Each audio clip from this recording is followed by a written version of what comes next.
პირადად ძალიან მეხარია რომ მეგობრებია აღმოჩნდი. Speak about this place. ამ მოწყობილობით ანგრევდნენ კარიბჭეს. ამას ქვია ტარანი, მეგობრებო.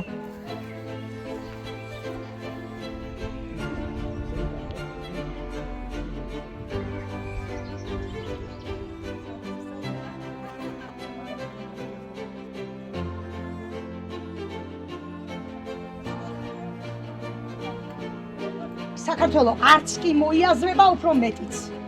მთლიანი დასავლეთი იწოდება როგორც კოლხეთის სამეფო, მოგვიანებით როგორც ეგრისის სამეფო.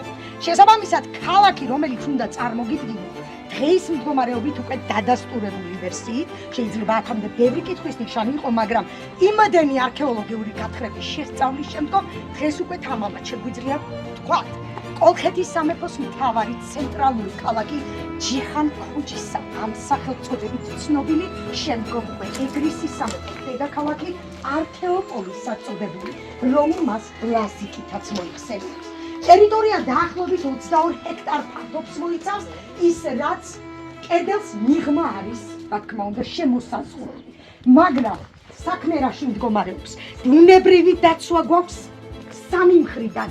მიგულისხმება მთლიანი სისტემა მაღალი, რა თქმა უნდა, ამას ემატება მდინარე ტეხურის ხეობა, ანუ მტერს აზრად არ მოსდის იმ ადგილიდან მოადგეს ქალაქს. სამაგეროდ აღმოსავლეთ თქვენ თვითონაც ხედავთ, ღია სივრცეა, ვაკეა, შესაბამისად თავდასხმისათვის იდეალური ნაწილი.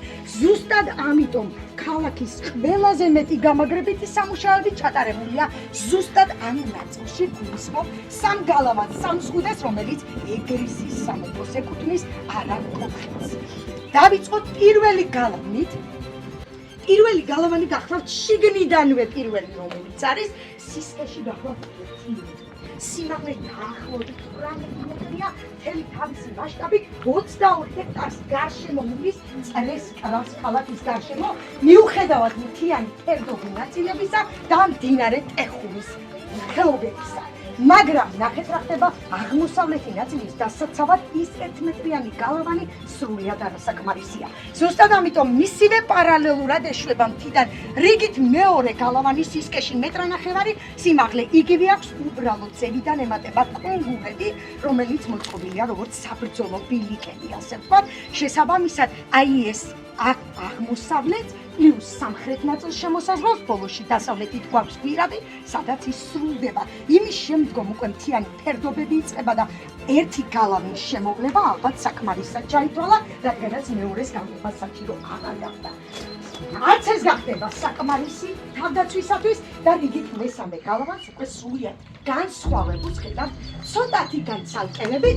შეხედეთ აბა როგორი გალავანია, კვადროვანი გალავანი ასევე ძახით ეს, იმიტომ რომ რეალურად ჯერ არის კვადრატული ფორმის ქვებისაგან ერთგვარი მართკუთხედის ფორმის კონსტრუქცია აგებული, რომელშიც შემდგომ კირხსნარის დუღაბია ჩასხმული, უფრო მხარი რომ ყოფილიყო. რიგითობის მიხედვით კი არის მესამე, მაგრამ რეალურად იქიდან აქეთ პირველი იყო.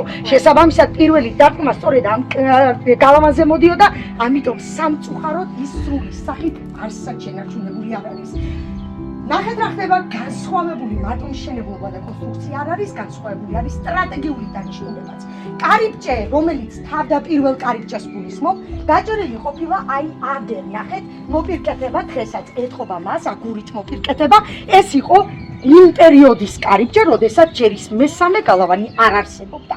ამდენად მაშინ, როდესაც მესამე გალავანი აიგო და კარიბჭის შესაბამისად სხვა ფორმატით გაიჭრა, ამოიქოლა ის შესასვლელი კარიბჭე, ერთგვარი კოშკურა გაკეთდა და გაიჭრა განივი შემოსასვლელი ერთგვარი ლაბირინთის სახით. ახლა ნახეთ რა ხდება. ერი, რომელიც სანგრევი ტექნიკის სახით ერთგვარად მსგავს ტექნიკას გულისხმობ ტარანს რო უწოდებენ. აი ამ მსგავს ტექნიკას იყენებს კარიბჭის შემოგრევის შემთხვევაში თulis რომ შემოვედი ქალაქში ვარ. სინამდვილეში ეს ლაბირინთი მოწყობილია ხაფანგის მსგავსად. ჯარის გარკვეული ნაწილი ჩასაფრებული ორივე მხრიდან ელოდება შემომსვლელს, მათ ალყაში იმწყდებს, არ აძლევს საშუალებას გაარღვიოს ორმაგი გალავანი, გავიდეს ქალაქამდე უფრო მეტიც. კარიბჭე გაიჭრა აი აქ. ნახეთ როგორი სივიწროვეა გალავანსა და კარიბჭეს შორის, ეს იმიტომ რომ სანგრევი ტექნიკის გამოყენების შანსი არის ნული. შიშველი ხედებით, ხელა გალავნების გარკვევა არც ისეთი მარტივი იყო. მოკლედ ვის ვებჯით ამისთანაც მსგავსი თავდაცვა რომ ჭირდება. ყოველთვის თავდასხმის ობიექტები ვართ, მაგრამ ეგრისისათვის განსაკუთრებულად რთული პერიოდი, ეგრისის დიდი ომიანობა სპარსეთის წინააღმდეგ სწორედ ეს აღმოჩნდა. 20 წლიანი ბრძოლა, რომელიც საკმაოდ რთული იყო მრავალრიცხოვანი ჯარის წინააღმდეგ. ერთადერთი ქალაქი, სადაც საბრძოლო ტექნიკის სახით მარტო მსგავსი იარაღებს არა, სპილოებსაც კი იყენებს. სარდალი მერმეროე ოღონდ კი ქალაქში შემოაღწიოს. მიუხედავად 20 წლიანი ბრძოლისა, დასავლეთზე სპარსი ფეხს ვერ იყიდებს. სამაგეროდ ასე ვერ გვიმართლებს მერვე საუკუნეში, ჩვენთვის რთული პერიოდი, აუბედითი ეპოქა, ეს არაბობის პერიოდი გახლავთ, სწორედ ეს ადამიანი ხდება ქალაქის ნგრევის მიზეზი.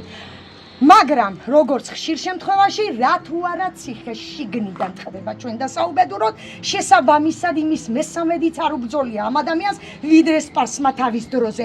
უბრალოდ მარტივად სხვა გზებით კარიბჭე შიგნიდან გაიხსნა, შესაბამისად ქვაზე არ დარჩა, პრაქტიკულად მიწასთან გაასწორა ქალაქი, იმიტომ რომ მან ადგილობრივი ხელისუფლების გადაბირება ვერ შეძლო. მაქსიმალურად რთულად ექცევა ამ ქალაქს, იმდენად რთულია მდგომარეობა, რომ როგორც დედაქალაქი ეს ქალაქი არსებობას იქამთავრებს იმ მერვე საუკუნეში. მეათემდე მოგეხსენებათ გაერთიანება დასავლეთის აღმოსავლეთთან ვერ ხერხდება, ამდენად დასავლეთს სჭირდება მთავარი ქალაქი, კონდეს ცენტრალური ქალაქი და დედაქალაქის სახით და უკვე რიგით მეორე ქალაქად, ცენტრალურ დედაქალაქად ასე ვთქვათ, იმ პერიოდის აიას უმთავრესი მეორე ქალაქი, დღევანდელ ქუთაისაც ხდებათ. შესნით გაერთიანების შემდეგ შესაბამისად არც არის არაფრისთვის სჭირდება დასავლეთის ცალკეული დედაქალაქი და საბოლოო ჯამში ის როგორც ქალაქი არსებობას იქამთავრებს. დღეის მდგომარეობით სახელწოდება ნოქალაქები სწორედ ამასთან ასოცირდება, იგივე რაც ნაქალაქარი. კარგი, თუ აქ კითხვები ჯერ არა გვაქვს, შიგნით გავაგრძელოთ. ნაკუც გააყიდეს მიწები ადგილობრივ მოსახლეობაზე. შესაბამისად აქ 7 ოჯახი ცხოვრობდა შიდა ტერიტორიაზე. ეხლა მთლად არაბებს ყველაფერს დავაბრალებთ, ვიღაცამ სახლი ააშენა, ვიღაცას რაღაცა ნაგებობის აგება უნდა, იქ მოარღვია, იქ მოშალა, შესაბამისად ცოტა რაღაცაში დავეხმარეთ ალბათ.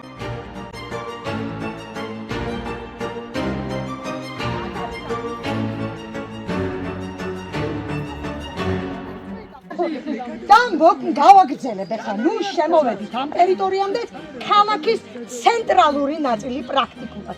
3 მძლავრი გალავნის მერე ზუსტად აი ამ ნაწილში გვხვდება რიგით მეოთხე კარიბჭე, რიგით მეოთხე გალავნის ფრაგმენტები. ანუ ერთი შიდა გალავანი, რომელიც შემოსაზღვრავდა აი ამ კონკრეტულ ნაწილს ქალაქისას, რომელსაც დღეს ასე ვუწოდებთ სამეფო უბანი. ეს იმიტომ რომ რეალურად ჩვენ წინ არსებული აი ეს ნაგებობა ოდესღაც ეგრისის მეფეთა საცხოვრისი, მათ შორის უბას მეორე მოიაზრება, რა თქმა უნდა, სწორედ მათი სასახლე გახლდათ, თავის დროზე 3 სართულიანი ნაგებობა ყოფილა, დღეის მდგომარეობით ხედავთ მხოლოდ 2 სართულის ფრაგმენტს. პირველი სართული გახლავთ მარანი. იდეალურად იკითხება, საწნახელი შენარჩუნებულია, მინდა გითხრათ. მეორე სართულს არ აქვს ასაკითხარი, უნდა ვიბარაუდოთ, რომ უნდა ყოფილიყო დიდი სივრცე დარბაზი გათვლილი ნადიმობისთვის. რაც შეეხება მესამე სართულის არსებობას, ერთადერთი ზუსტად რის თქმით შეგვიძლია კიბის საფეხურები იმდენად იდეალურად შემოგინახა, რომ ბოლომდე მიუყვება ნაგებობას დასავლეთიდან, შესაბამისად, რადგანაც ის ბოლომდე ადის, ეს ნიშნავს, რომ ესე იგი ზევით კიდევ ერთი სართული უნდა ყოფილიყო, სავარაუდოდ მოსასვენებელი ოთახები გათვლილი სამეფო ოჯახის წევრებზე. ამ ერთი კონკრეტული გალავნით მარტო სამეფო ოჯახი არ არის, ასე ვთქვათ, გამოყოფილი დანარჩენი მოსახლეობისგან, არამედ ქრისტიანული აზრებით, რომელიც ამავე გალავანშია მოქცეული. დავიწყოთ პირველი ქრისტიანული აზრით, რომელიც ამ ტერიტორიაზე ჩნდება, მეოთხე საუკუნის პირველი ნახევარი, ცოტა დავის ობიექტიაო ზაფხული 26, მაგრამ დავიწყებ, ნახეთ, საძირკვლის დონეზე, რასაც ხედავთ შუალედში. აი საკუთხედის ეს მომრგვალო ფორმა სწორედ ტაძრის პირველი ნაშთია, რაც აგებულა ამ ტერიტორიაზე. სამწუხაროდ მისი ნგრევის მიზეზი ჩვენთვის უცნობია, თუმცა თუ ადგილობრივ აქ მომუშავე არქეოლოგებს, ისტორიკოსებს დავუჯერებ, მიზეზი უნდა გამხდარიყო კოლხეთში მრავლად არსებული კერპთაყვანის მცემლების არსებობას. ანუ მოდით შევჯერდეთ, რომ ქრისტიანობის გავრცელება ესე მარტივად მოვედი, დავდგი, გავქრისტიანდი არ მომხდარა, რა თქმა უნდა. კერპთაყვანის მცემლები მეთქი რატო ვახსენეთ, ძალიან ბევრი რიტუალური მოედნებია ხალხო ნაპოვნი, უამრავი ქანდაკებებით, რიტუალური ქანდაკებებით, მათ შორის არის კულტი, ხარის კულტი მოიხსენებათ პოპულარულია, მაგრამ ჩვენ და გასაოცრად აქ არის ისეთი ფიგურები, რომლის არსებობაც რაღაც ცოტა კითხვის ნიშნებთან ასოცირდებოდა, მათ შორის არის ხორის ფიგურა, ცხენის ფიგურა, ცხვრის ფიგურა, თითოეული მათგანი სარიტუალო დანიშნულების ქანდაკებებია და ეს ნიშნავს, რომ კოლხეთი იმდენად ღრმად კერპთაყვანის მცემელია, რომ აი ეს ერთბაშად გაქრისტიანება, რა თქმა უნდა, ვერ მოხერხდებოდა, უფრო მეტიც მათ შორის არსებული დაძაბულობა აი ამ ნგრევის მიზეზი ხდება სავარაუდოდ, სწორედ მას ეწირება ეს პატარა დარბაზული ტაძარი მეოთხე საუკუნით დათარიღებული. თუმცა ადგილობრივი ხელისუფლება არ ნებდება და იმავე მისივე ნაშთზე აშენებს უფრო დიდ გაცილებით დიდ ტაძარს მეხუთე საუკუნეში, ეს გახლავთ სამნავიანი ბაზილიკა. ბაზილიკა, რომელიც მთელი თავისი არსებით მდიდრული საკმაოდ დიდი ბაზილიკა იმ პერიოდისათვის განსაკუთრებით, მაგრამ მასზე დღემდე იდეალურად ეთყობა ნამცვის ფარი, ანუ თავისუფლზე გადაიცვა ტაძარი. აი აქაც საუბედუროდ კოლხეთზე იმდენად მწირია ინფორმაცია, იმდენად მინიმალურია და განსაკუთრებით ქართულ წყაროებში, რომ დღევანდელი არქეოლოგიას უნდა დავიყრდნოთ, რომ ვთქვათ თამამად რა ხდებოდა სინამდვილეში. სწორედ ეს არქეოლოგია გვაძლევს საშუალებას ვთქვათ, რომ აუცილებლად დაკავშირებული უნდა ყოფილიყო ეგრისისა და სპარსეთის ომთან. მართალია სპარსმა ფეხი ვერ მოიკიდა ხალხო, მაგრამ ისეთ საბრძოლო ტექნიკას იყენებს იმ ეპოქაში, რომ მსგავსი ეგრის ნანახი არ ქონდა. იმ ეპოქაში განსაკუთრებით ეს მათ შორის ტარანი მარტო კი არ არის, კატაპულტები.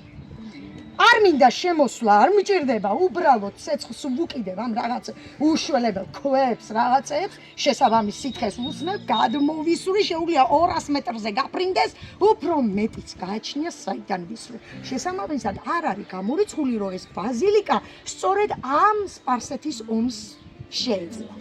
რაც შეეხება ტაძარს, რომელსაც დღეს სრულყოფილი სახით ხედავთ, პირველად ის მე-6 საუკუნეში აღმართეს. დღესაც იდეალურად ეთყობა, აი ქვევიდან საძირკვლის სიშავეს ხედავთ ალბათ ქვებს, ხო? ეს არის მე-6 საუკუნის ტაძარი, მისი ნაშთი უბრალოდ საძირკველი, რომელიც მე-6-ში აგების შემდეგ მე-8-მდე მყარა.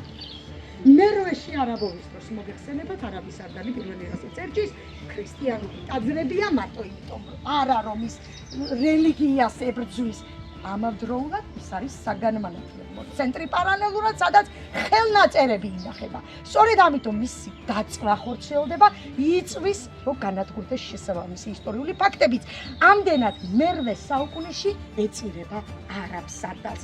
მისი აღდგენა იმ სახით, რა სახითაც დღეს ხედავთ, მე-16 საუკუნის ბოლოს ხორციელდება და მისი ინიციატორი დადიანი ყოფილა. თუმცა რომელი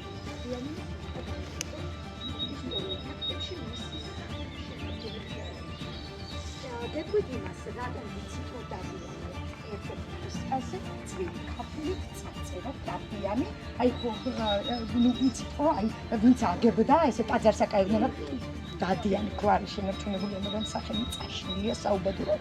შესაბამისად უცნობია რომელი კონკრეტული დადიანი იყო, მაგრამ აღადგინა სრულყოფილი სახით, თუმცა მინდა გითხრათ, რომ გუმბათოვან ტაძარს ხედავთ დღეს მდგომარეობით, მე-6 საუკუნეში ის ბაზილიკა ყოფილა, გუმბათოვანი არ ყოფილა, უბრალოდ მე-16-ში სავარაუდოდ უკვე ხურბათოვანი ტაძრების შემოვიდა, ასე ვთქვათ, და ამდენად აიგო იმ ფორმით, რა ფორმითაც ოღონდ მე-6 საუკუნის საძირკველი შენარჩუნებულია. და შესაბამისად ფრესკებიც, რაც შიგნით დაგვხვდებათ, ის მოქმედი ტაძარია, რაც შიგნით დაგვხვდებათ, ასევე მე-16 საუკუნის არის და დღეის მდგომარეობით 40 სებასტიელი მოწამეს, ანუ 40 მოწამეთას სახელობის ტაძარი გახლავთ. უკლედ ამდენი ვისაუბრე სამეფო ოჯახზე, სასულიერო პირებზე. აი ნახეთ, კედლის გასწვრივ ყველგან არის ერთგვარი სენაკებივით შემორჩენილი, ეს არის გარნიზონის, ანუ ჯარის სადგომი ადგილები. ბოლოში აბანო აგრგვინებს ამ ყველაფერს, აბანო აქვს საკუთარი და დაფარული უბრალოდ აი აბანოს შემთხვევა მაგალითად, აბანო იყო ერთი მთლიანი გურაკი. აი ასეთი მთლიანად დაფარული იყო, არც კი ჩანდა რა იყო შიგნით და ქვეშ რა შეიძლება დამხტურს ენახა, უბრალოდ ზევით ბავშვები არ მოდნენ ჩამორბოდნენ, აღმოჩნდა გაწმენდითი სამუშაოების დროს, რომ ეს მერე თანდათან ჩავიდნენ, აი იმასაც ნახავთ, აი ტაძარს შეხედეთ, როგორ სიღრმეშია ჩასული, აბანოს ნახავთ როგორ არის. აი ტაძარსაც დააკვირდით, რამხელა სხვაობა აი ამ მიწის საფარსა და იმას სიღრმეში ჩასვლა. აი ესე იყო ყველაფერი დაფარული, ეს არის გაწმენდითი სამუშაოების შედეგი. რო გაიწმინდა მერე უკვე ზევიდან მოდი ამას მე აღდგენას არ დავარქვი, კონსერვაცია უფრო მოხდა ვიდრე აღდგენა. თუმცა კონსერვაციის ფენა იმდენად თავშესაცემია, იმიტომ რომ ის კონსისტენცია, რაც იმ პერიოდში იყო გამოყენებული, იმდენად მყარია დღემდე. რო დღევანდელი დღესაც აი ახალი აღდგენილი ქვია, ხო? ესაც ეს იქნება თავს რომ მოგიდეთ და ის კიდე ქვასაა. ტაძარს აქ უკან. მეტიც აქ ინგლისელები მუშაობენ და ერთ-ერთი პერსონა იან კალვინია. ადამიანი, რომელიც უბრალოდ შეყვარებულია კოლხეთზე. ძალიან უნდა რომ დაამტკიცოს, რომ ეს იყო აიერის ქალაქი.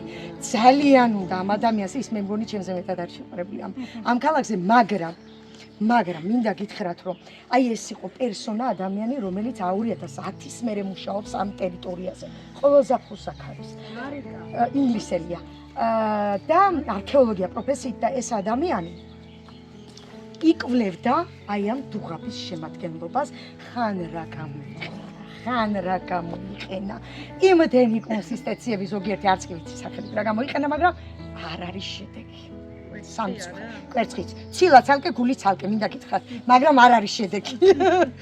არ არის სამწუხაროდ ის შედეგი, რაც უნდა, რა ვიცი, იყოს არას. ეს არის ქალაქის მესამედი მეთქი, რო ვთქვა, კიდე პირველია. არ არის. ეს არის ის ლოკაცია, სადაც სამეფო ოჯახი ცხოვრობს, რა თქმა უნდა, თავისი ქვეშევრდომებით, გარნიზონის სადგომი, გალავნის გარშემო, თავდაცვითი ნაგებობები, სასულიერო პირები თავისთავად იქნებოდნენ და მორჩა. მილიტარული ნაწილი. სწორი.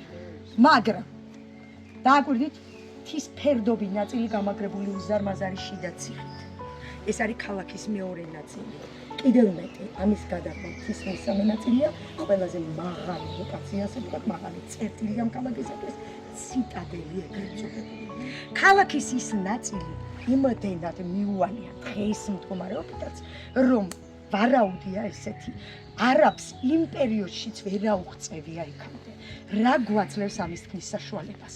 ნაგებობები, რომლებიც მთელი თავისი ავთენტურობით არის შემორჩენილი. ანუ მას მტვისხელი არ ეთქვა.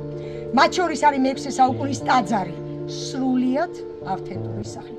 ერთადერთი სამწუხაროდ რაც ჩამოიშალა და დროს ვერ გაუძლო, ეს იყო გადახურვა, ხის მასალა ყოფილა, შესაბამისად ჩაიშალა და მისი აღდგენა აუცილებელი გახდა. პატარა დარბაზული ტიპის წმინდა გიორგის სახელობის ტაძარი გახლავთ სრულყოფილი სახით წარმოდგენილი. ამას ემატება სადაზვირო დანიშნულების ციხეების ზედა ტერასებზე, ასევე დრომ თუ დაატყო რამე, თორე სხვა მხრივ სრულყოფილი სახით დგას. იმდენად მაღალზე, რომ თამამად შეგიძლიათ ზედა ტერასი და შავი ზღვის ნაპირებს თვალი შეეყო.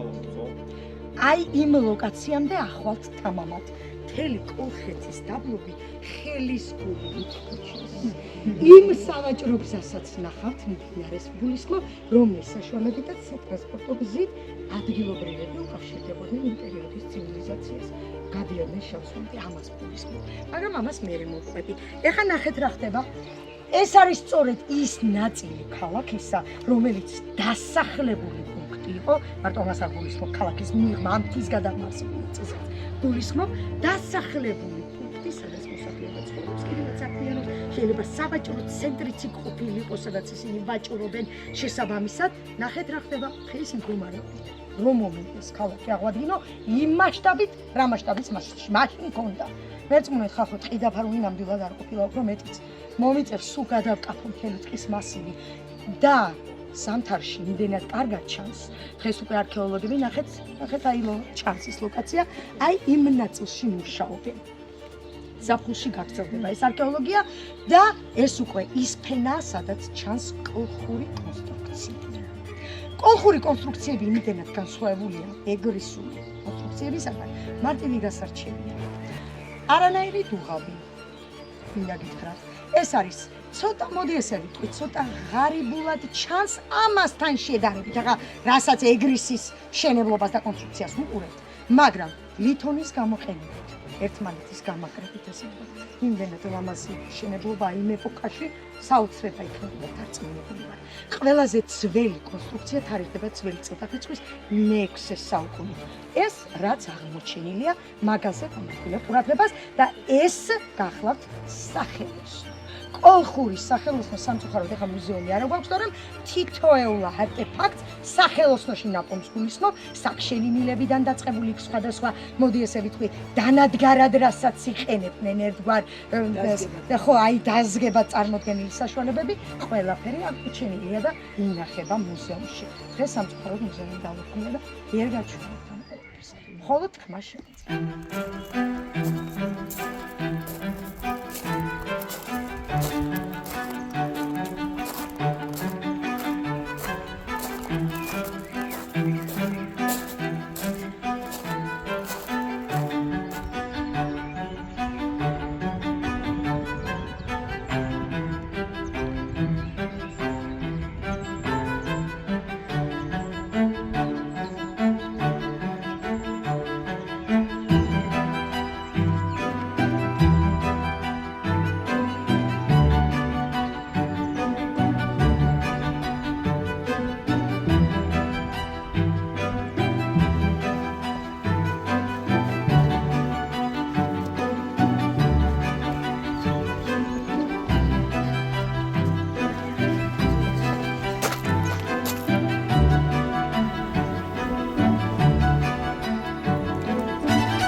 ერთ-ერთი აბანო დღეის მდგომარეობით უწოდებთ ასე სამეფო. მეორე ცოტა ესე დიდრული არ არის, როგორც ეს გამოიყურება, ზომებშია განსხვავება, უფრო პატარა მომცრო ზომისა, თუმცა პერიოდი და სისტემა ერთი და იგივეა. სისტემაში გულისხმობ იმ პერიოდისათვის დამახასიათებელ იატაკქვეშა ცენტრალურ გათბობას. აღჭურვილს ბუხრით დრომ იდეალურად შეგვინარჩუნა და სწორედ ამაზე იყო რომ ვახსენე რომ პრაქტიკულად როგორც გორაკი ისე იყო წარმოდგენილი.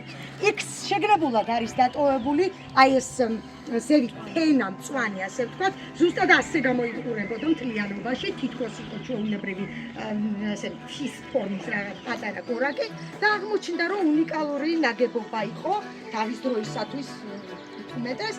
და ნუ წარმოვიდგინოთ ახლა რომ აი ბუხარი, სადაც ცეცხლი უხდება, ერთმანეთს გამათბობელი საშუალება, ზევიდან როგორც ცნობილია სპილენძის ქვაბებს იყენებდნენო, წყლის გასაცხელებლადო, კალორიფერებს უყურებთ აი თიხის მრგვალი ფილები როდებს, მას ორმაგიდან იშლება აქვს, ყველაფერი თიხაზეა აწყობილი ზოგადად, ზევიდან მას თიხის ფილანი იატაკი ექნებოდა, ერთგვარი საყრდენის საშუალება ჰქონდა, მეორეს მხრივ სითბოს გადამტანი იყო, ანუ გამანაწილებელი. იცით რომ თიხა სითბოს კარგი გამტარიც არის და პარალელურად დიდხანსაც ინარჩუნებდა ამ სითბოს. მოკლედ იატაკი ცხელდებოდა მინდა ამისი თქმა. პარალელურად კედლებზე მონტაჟდებოდა რადიატორებს ეძახიან, ეს არის თიხის ფილები.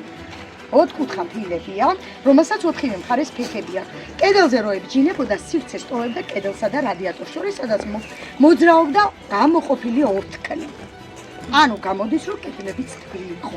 კედლის სისქეს დააკვირდით როგორი სქელია ეს, იმიტომ რომ ერთხელ რომ გახვდებოდა ეს ოთახები, პრაქტიკულად ხალხსაც მოუწევდა ამ სიტყვას.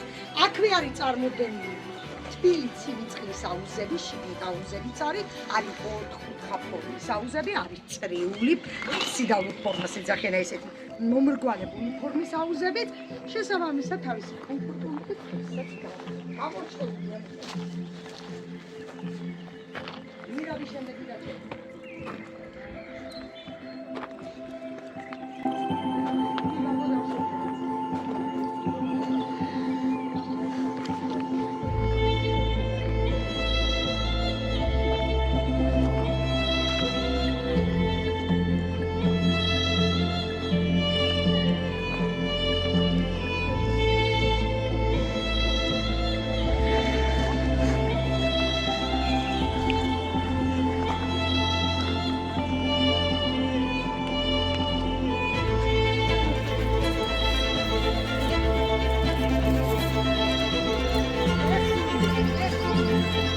გვირაბი, რომელიც თქვენ წინაშეა წარმოდგენილი და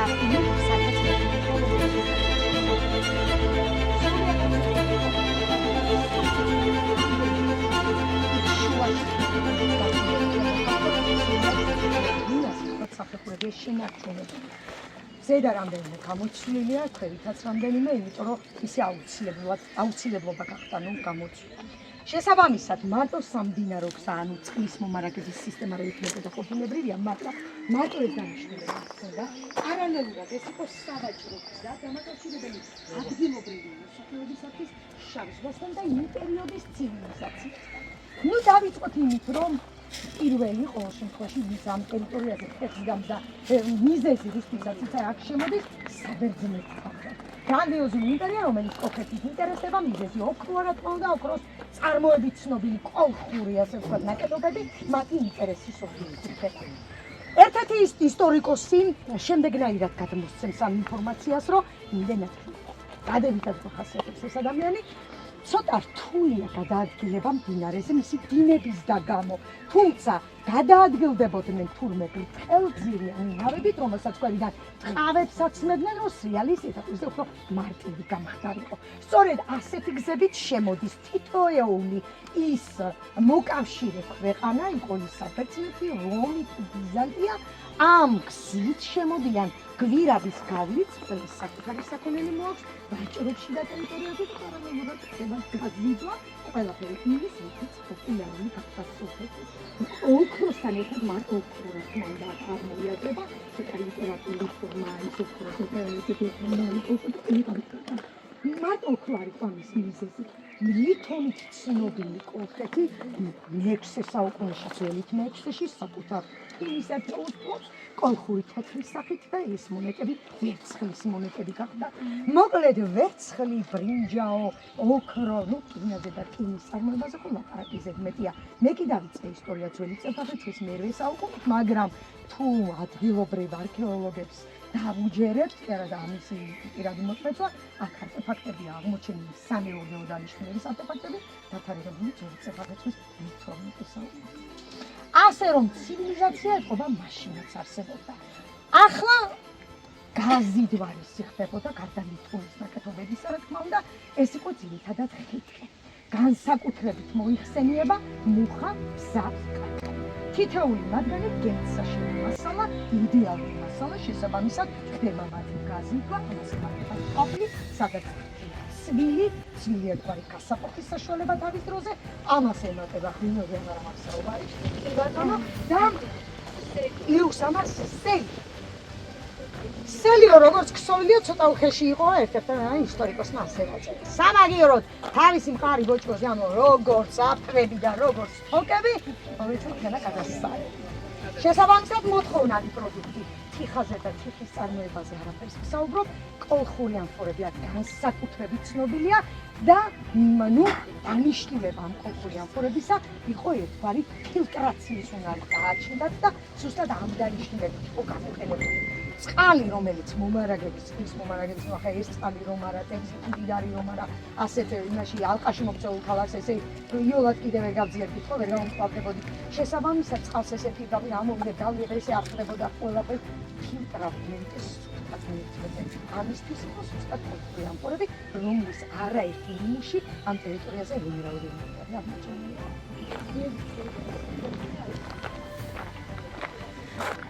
ესაა გვირაბი.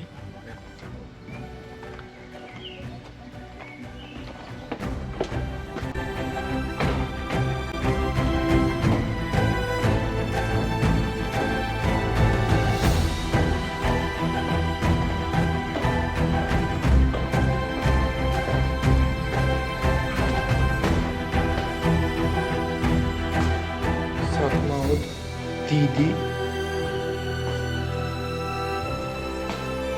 რომლითაც გადიხარ ესე მდინარეზე.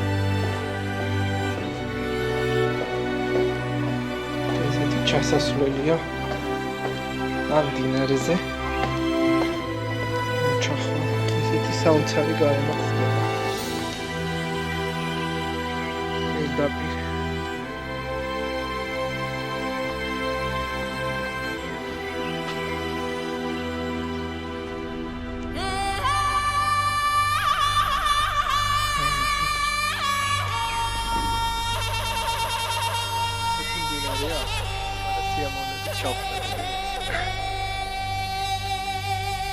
აი ესეთი მდინარეა აქ სავარაუდოდ როგორც ჩვენმა ექსკურსიამ ძღოლმა თქვა თევსაც იჭერდნენ და ძალიან ესეთი ცივი და სასიამოვნო წყალია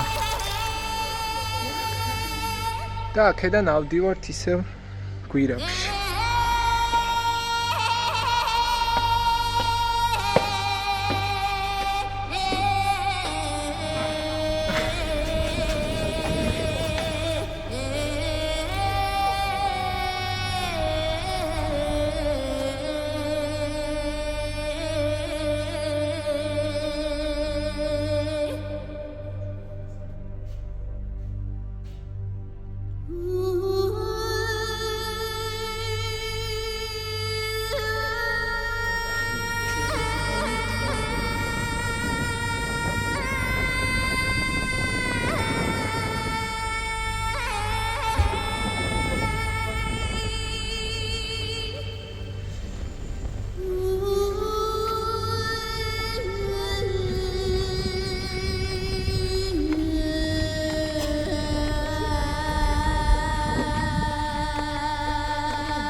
ეხლა ვეცდები ავიდე იქ.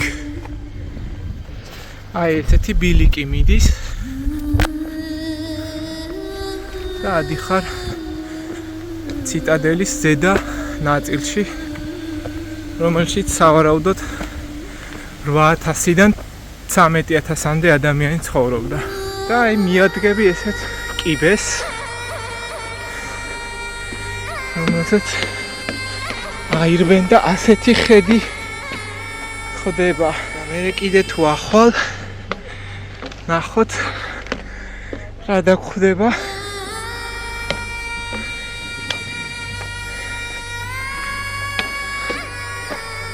აი ასეთი ხედი ქვედა ქალაქის.